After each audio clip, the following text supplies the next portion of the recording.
So hello everyone, I hope आप सभी अच्छे होंगे। तो आज के क्लास में हम लोग बात करेंगे कुछ न्यूमेरिकल्स जो कि हमारे ड्रिफ्ट वेलोसिटी, करंट और जितनी भी टर्मिनोलॉजीज हैं, जैसे कि I is equal to NEAVD, जो कि लास्ट क्लास में हमने डिराइव करा था। ये फॉर्मूला हमारा I is equal to NEAVD। इस पे कुछ न्यूमेरिकल्स देखेंगे और आगे बढ़ेंगे इससे। तो आइए फटाफट आज के सेशन को शुरू करते हैं। पर इससे पहले आपने अगर ये वाला वीडियो नहीं देखा है तो आप जाएं प्लेलिस्ट में electric current by Prateek sir, उसमें आपको ये सारी वीडियोस मिल जाएंगी और आप वहां पे जाके आसानी से टॉपिक वाइज सारे पीछे के जो हमारे क्लासेस हैं उनको अटेंड कर सकते हैं। ठीक है, तो आई होप आपको बातें समझ आ गई हैं। तो आइए आज के सेशन को शुरू करते हैं। पर इससे पहले अगर आपने हमारे चैनल को सब्सक्राइब नहीं किया है तो सब्सक्राइब कर लें, बेल आइकन भी जरूर प्रेस कर लें। तो जैसा कि आप सब हम जानते हैं, हमने पिछले वीडियो में एक फॉर्मूला डिराइव किया था जो था NEAVD, ओके, जहां पर I इलेक्ट्रिक करंट था, N क्या था, number of free electron per unit volume, E था charge on single electron, A था एरिया ऑफ द कंडक्टर और VD क्या था, VD था ड्रिफ्ट वेलोसिटी। ओके, तो यहां पर क्या है कि कुछ एजम्पशन लेने जा रहे हैं। मान लेते हैं हमारे पास एक ऐसे कंडक्टर है, ओके, और इस कंडक्टर का लेंथ है L। ये जो क्रॉस सेक्शनल एरिया है इसका, ये कितना है, A है, ओके, और इसमें दिया हुआ है N, number of free electrons per unit volume, और इलेक्ट्रॉन का चार्ज तो हम और आप सब जानते ही हैं, वो होता है इतना कूलम। ओके, सो यहां पे अगर बोले कि I को, N को, E को, ये सारे क्या हो जाएं, कांस्टेंट हो जाएं। कांस्टेंट मतलब ये तीनों के तीनों वैरी न करें, और हमारा जो वायर है कुछ ऐसा दिखने लगे, है ना। तो यहाँ मान लेते हैं V1, A1 और ये हो गया V2, A2। ये ठीक आपको याद आ रहा होगा कंटिन्यूटी इक्वेशन जो कि हम और आप पढ़े थे कहाँ पर, फ्लूइड मैकेनिक्स में, है ना। तो यहाँ पर क्या है कि I, N, E ये तीनों के तीनों कांस्टेंट है, मतलब इससे जो करंट फ्लो कर रहा है वो सेम है, और एक मटेरियल है तो N, number of free electrons per unit volume भी बदलने वाला नहीं है, E भी बदलने वाला नहीं है। तो यहाँ पे होगा क्या, अगर हम इसको कांस्टेंट कर दिए, ये भी कांस्टेंट हो गया, इसका मतलब हुआ कि A और V, यहाँ पे VD जो है ये क्या आ जाएगा, कांस्टेंट आ जाएगा। ये जो कांस्टेंट आया इसका क्या मतलब हुआ, इसका मतलब हुआ कि A1 VD1 बराबर A2 VD2। मतलब ये हुआ कि अगर सेम करंट फ्लो कर रहा हो और वायर का क्रॉस सेक्शन बदल रहा हो तो एरिया और वेलोसिटी में कुछ ना कुछ रिलेशन होता है, और ये हमारा फ्लूइड मैकेनिक्स में इक्वेशन ऑफ कंटिन्यूटी के नाम से जाना जाता है। यस और नो, इक्वेशन ऑफ कंटिन्यूटी, है ना। तो कुछ वही सिनारियो यहाँ भी है। इसका मतलब ये हुआ कि अगर हम यहाँ पे वेलोसिटी का बना लें, VD2 is equal to A2 by A1, यहां से हम क्या देख रहे हैं कि VD1 जो है वो इनवर्सली प्रोपोर्शनल है एरिया के, है कि नहीं। मतलब ड्रिफ्ट वेलोसिटी इनवर्सली प्रोपोर्शनल है एरिया के। इसका मतलब जिसका एरिया ज्यादा होगा उसकी ड्रिफ्ट वेलोसिटी कम होगी, यानी यहाँ का एरिया ज्यादा है तो ड्रिफ्ट वेलोसिटी कम, यहाँ का एरिया कम है तो ड्रिफ्ट वेलोसिटी ज्यादा हो जाएगी। तो ये कुछ क्वेश्चन हैं, इन पे भी क्वेश्चंस बनते हैं, इनको भी आप नोट कर लें, ठीक है। तो फर्स्ट ऑफ ऑल आप इनको नोट कर लीजिए, उसके बाद हम कुछ और क्वेश्चंस की तरफ बढ़ते हैं। चलिए, आई होप आपको ये सारी चीजें समझ में आ गई हैं। तो अब मैं इसको रफ कर रहा हूं और हम थोड़े से और क्वेश्चंस की तरफ आगे बढ़ते हैं, ठीक है। तो क्वेश्चन आपको नीचे दिख जाएगा और मैं सिंपली क्वेश्चन को रीड करूंगा क्योंकि क्वेश्चन लिखने में काफ़ी टाइम लग जाएगा और हमको टाइम अपना बचाना भी है। तो ये रहा पहला क्वेश्चन।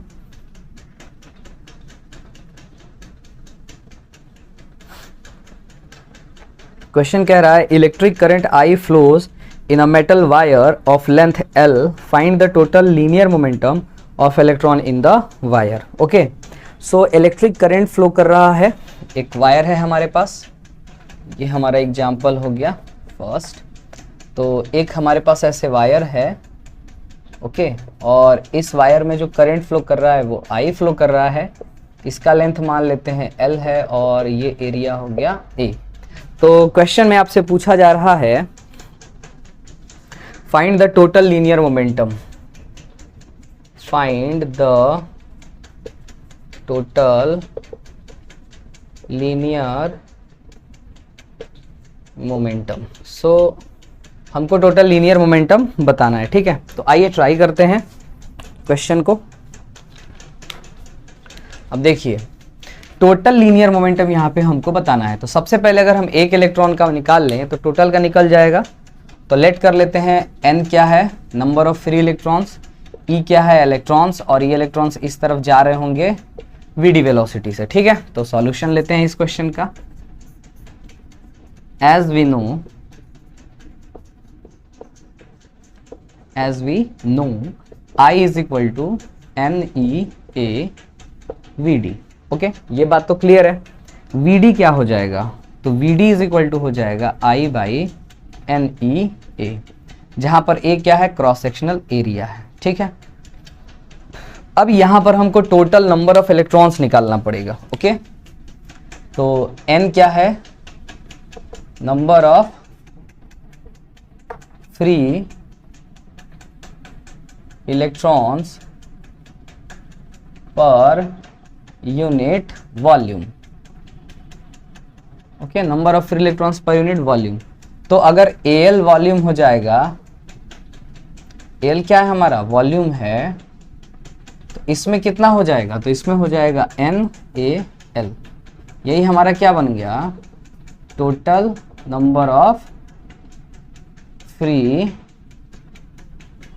इलेक्ट्रॉन्स, ये बन गया हमारा, ठीक है, बढ़िया है। अब नाउ टोटल लीनियर मोमेंटम क्या होता है, टोटल लीनियर मोमेंटम, तो ये हो जाएगा P is equal to, momentum का फॉर्मूला मास ऑफ इलेक्ट्रॉन। अब E लिखने से आपका कंफ्यूजन हो जाएगा, यहाँ पे M क्या है, mass of single electron. Okay, velocity हो गया VD, और टोटल इलेक्ट्रॉन कितने हैं, तो वो हैं NaL के बराबर। ये एक इलेक्ट्रॉन का था, इतने इलेक्ट्रॉन मल्टीप्लाई कर दिए तो टोटल लीनियर मोमेंटम हमको मिल जाएगा। ओके, अब कुछ वैल्यूज रखनी है बस। तो P is equal to M, VD की वैल्यू रख देते हैं I by NEA। Now NaL, N ने N को कैंसिल कर दिया, A से A गया और बचा क्या, तो बचा है हमारे पास ImL अपॉन E। ये हमारा आ गया टोटल लीनियर मोमेंटम बच्चों, जो कि उस कंडक्टर के अंदर इलेक्ट्रॉन के पास होगा, ठीक है। तो फटाफट आप इनको नोट करिए। चलिए, आई होप आपने इनको पॉज करके नोट कर लिया है। अब हम अगले क्वेश्चन की तरफ चलते हैं, थोड़े से और क्वेश्चंस लेंगे हम लोग। ओके,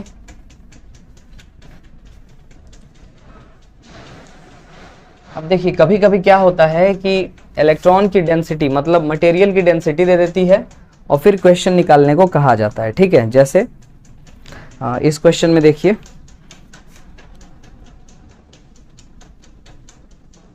इस क्वेश्चन में कह रहा है एक कॉपर वायर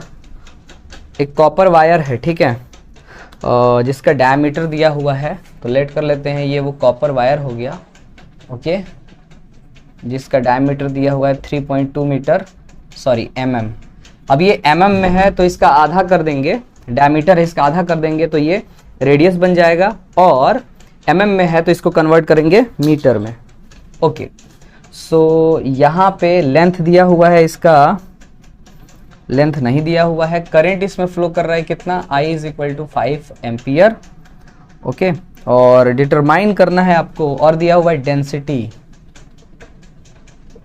और किसका वायर है, कॉपर वायर है, ठीक है। मटेरियल कौन सा है, कॉपर का। डेंसिटी दिया हुआ है 8.9 इंटू 10 के पावर 8.9 ग्राम पर सीसी। इसको अगर हम चेंज करेंगे 8.9 तो ये हो जाएगा इंटू 10 के पावर 3 kg पर मीटर क्यूब, है ना। प्रॉपर जब आप चेंज करोगे तो ये आएगा, ठीक है। और कॉपर एटम जो है एक इलेक्ट्रॉन क्या कर रहा है, कंट्रीब्यूट कर रहा है, ठीक है। तो आइए देखते हैं इस क्वेश्चन को कैसे करना है। तो ये हमारा सिनारियो है, इसमें जो आपको फाइंड करना है वो फाइंड करना है ड्रिफ्ट वेलोसिटी क्या होगा। अगर इलेक्ट्रॉन इस तरफ मूव कर रहा है तो इसकी वेलोसिटी क्या होगी ये पता करना है। कॉपर का क्या होता है एटॉमिक मास, तो एटॉमिक मास ऑफ कॉपर वो होता है 63.5 ग्राम। ओके, सो आइए देखते हैं कैसे होगा ये क्वेश्चन। अब देखो इसमें n निकालने में सारा झोल है, क्योंकि n यहाँ पर दिया नहीं है। n कैसे निकलेगा, ये अगर निकल जाए तो हम आसानी से फॉर्मूला लगा सकते हैं, जो कि हमारा फॉर्मूला होता है solution I is equal to NeAVD। So VD निकालना है तो हम यहाँ पे पहले सॉल्व कर ले रहे हैं। सबसे जो अहम चीज है वो है n को निकालना। तो n कैसे निकलता है आइए देखते हैं, क्योंकि ये निकल गया तो पूरा क्वेश्चन हमारा हो गया।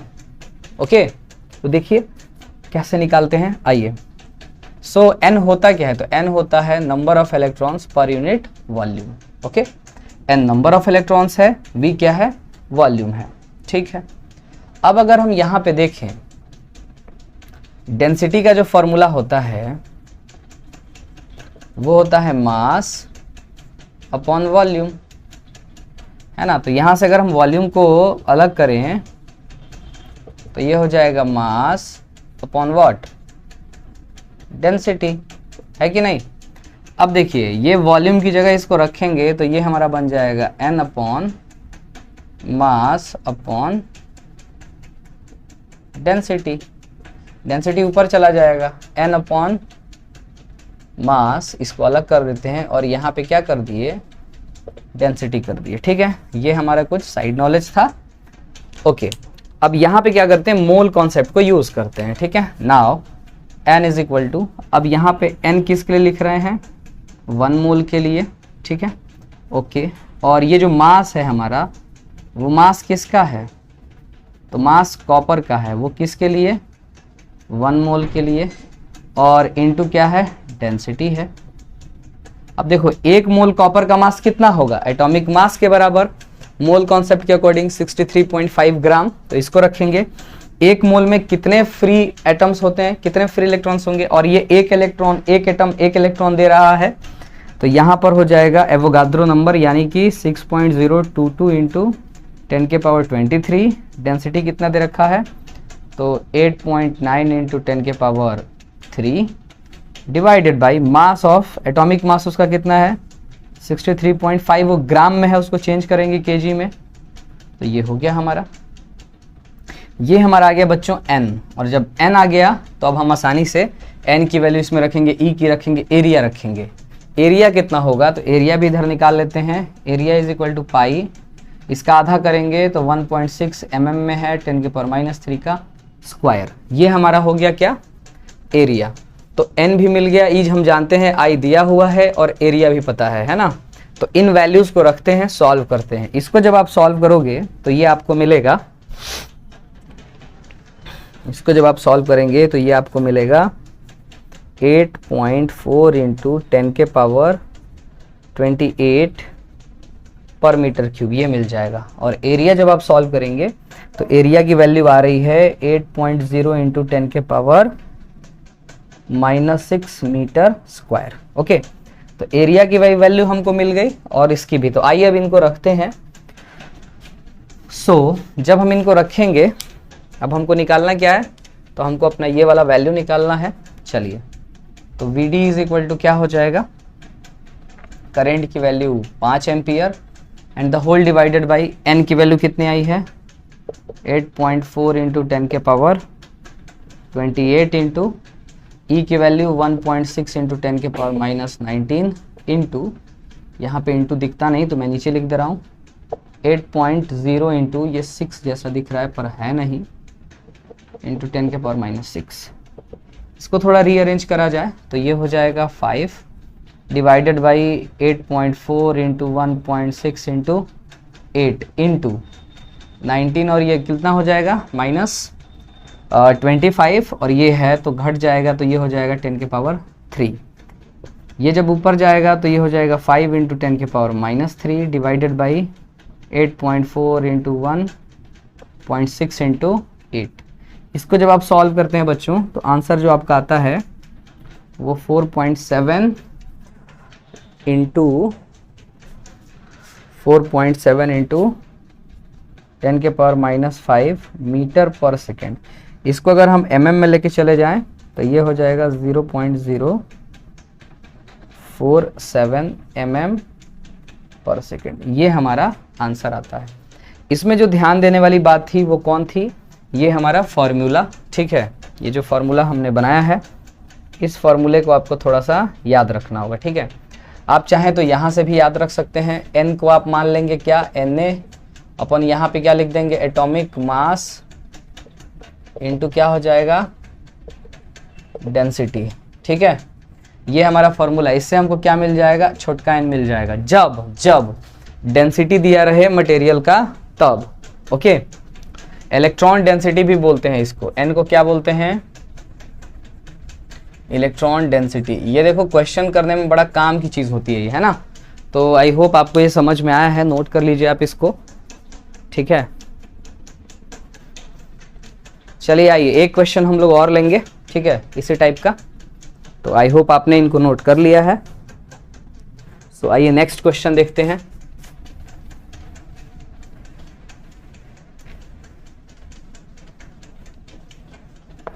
असली में प्रॉब्लम जो होती है बच्चों को वो n निकालने में होती है, बस। ऐसे क्वेश्चन में और कोई ज़्यादा दिक्कत वाली बात नहीं होती। एक बार अगर आपने कॉन्सेप्ट सीख लिया तो फिर आपको प्रॉब्लम की कोई टेंशन ही नहीं है। आइए देखते हैं और क्वेश्चन क्या कह रहा है। तो जो बाकी क्वेश्चन है वो क्या कह रहे हैं, देखिए। Find the drift velocity in a cylindrical metal piece of length 1 metre and cross sectional area इतना। तो ये हमारा अगला एग्जाम्पल है। एक हमारा ऐसे मेटल पीस दिया हुआ है, ठीक है। क्रॉस सेक्शनल एरिया ए दिया हुआ है कितना, 10⁻⁻⁶ मीटर स्क्वायर। ये वाला लेंथ कितना दिया है भाई, लेंथ दिया हुआ है 1 मीटर, ओके। करंट इससे पास कर रहा है कितना, I = 4 ampere. The atomic weight of the metal, atomic weight दिया हुआ है, मास या वेट यहाँ पर 60 दिया हुआ है और ये ग्राम में ही होगा। डेंसिटी दिया हुआ है, डेंसिटी इसका दिया हुआ है 5 × 10⁻³ यूनिट्स पे थोड़ा सा आप ध्यान देंगे क्योंकि यूनिट यहाँ पे पहले से ही kg/m³ में है। एज्यूम 1 फ्री इलेक्ट्रॉन पर एटम, ठीक है, वो भी दिया हुआ है। आपसे पूछा है ड्रिफ्ट वेलोसिटी क्या होगा, ठीक है। आपसे क्या पूछा है, ड्रिफ्ट वेलोसिटी क्या होगा। तो ये देखिए ये थोड़ा उससे आसान क्वेश्चन है। आइए इसको ट्राई करते हैं, देखते हैं। तो सबसे पहले ये ग्राम में दिया, इसको हम केजी में कर लेते हैं, ये हो जाएगा। तो सबसे पहले हमको क्या निकालना पड़ेगा, n निकालना पड़ेगा। वेरी गुड, n निकालना ही हमारे लिए सबसे कठिन काम होता है ऐसे क्वेश्चंस में, ओके। ये हमारा एग्जाम्पल पहला, दूसरा और तीसरा है। तो n निकालने का फॉर्मूला हमारे पास है Avogadro number upon atomic mass into what, into density. रख देते हैं एवोगाड्रो नंबर 6.022 इंटू 10⁻23। डेंसिटी दिया हुआ है 5 × 10⁻³ and the whole divided by atomic mass या वेट दिया है 60 × 10⁻³ ये हमारा आ गया n, okay. Now Vd = formula I/NE। A होता है, I की वैल्यू 4 एम्पियर है, N की वैल्यू यहाँ से रख देते हैं 22 × 10⁻23 into 5 × 10⁻³ and the divided by ये 60 × 10⁻³ ओके। इलेक्ट्रॉन के लिए 1.6 × 10⁻19, एरिया 10⁻6। तो वैल्यूज़ रखने के बाद यहाँ पे आप देखिए इसको हम ऊपर लेके जाएंगे तो 4 × 6 × 10⁻³ हो जाएगा। नीचे बचा हुआ है 6, इसको रख सकते हैं, 5 बचा हुआ है इंटू 1.6 बचा हुआ है, ठीक है। ये 23 और ये 3 26 और ये 19 और 6 25, तो एक 10 बचा है, यहाँ लिख दिया मैंने। देखो 6 से कट जाएगा 10 टाइम्स में, 5 से कट जाएगा 2 टाइम्स में, ओके। और ये देखो ये हो जाएगा 2 × 8 डिवाइडेड बाई, ये देखो 16 हो जा रहा है, इंटू 10⁻³ हो जा रहा है। ठीक है। तो इसको हम लिख सकते हैं, क्या लिख सकते हैं भाई, तो इसको हम लिख सकते हैं, ओ यहाँ पर 4 था जी, यहाँ पे 4 × 2 बचा हुआ है, ठीक है। अब ये हो जाएगा हमारा 8/16 × 10⁻³ ये हो जाएगा 1/2 × 10⁻³ और ये हो जाएगा 0.5 × 10⁻³। तो ये हो जाएगा 0.5 mm/s या मीटर/सेकेंड। ये है हमारा आंसर, ठीक है। अब देखो ऐसे क्वेश्चंस में क्या आपको पकड़ना है, तो मेन जो प्रॉब्लम होती है बच्चों को वो होती है n को निकालने में। n कैसे निकाला जाए, तो आप ये वाला फॉर्मूला याद रखें, इससे आपका n आसानी से निकल जाता है, ठीक है। और एक वेरिएशन इसका होता है जिसमें आपको n दिया रहता है और n को बोलेगा क्वेश्चन में इलेक्ट्रॉन डेंसिटी, क्या बोलेगा, इलेक्ट्रॉन डेंसिटी बोलता है। इलेक्ट्रॉन डेंसिटी का मतलब वो n आपको दिया हुआ है और n की वैल्यू आप डायरेक्ट यहाँ पे यूज़ करेंगे। आपको ये वाला फॉर्मूला तब लगाने की ज़रूरत नहीं है। ये कब लगाएंगे, जब कंडक्टर की डेंसिटी दी रखी हो। जैसे कोई मटेरियल है, कैप कॉपर दिया है, कॉपर की डेंसिटी दी है, तब हम ये वाला फॉर्मूला लगाते हैं n फाइंड करने के लिए, है ना। और अगर इलेक्ट्रॉन डेंसिटी दिया हुआ है तो हम डायरेक्ट वो रखते हैं, उसमें हमको कोई टेंशन वाली बात नहीं है। तो मुझे उम्मीद है आपको ये सारी चीज़ें समझ में आ रही हैं और अगर आपको हमारा काम पसंद आता है तो आप हमारे चैनल को लाइक कर सकते हैं, शेयर कर सकते हैं और सब्सक्राइब कर सकते हैं। ऐसे ही देखते रहें, सीखते रहें, क्योंकि जब तक सीखने का जज्बा है तब तक जीतने का जज्बा है। That's all for today.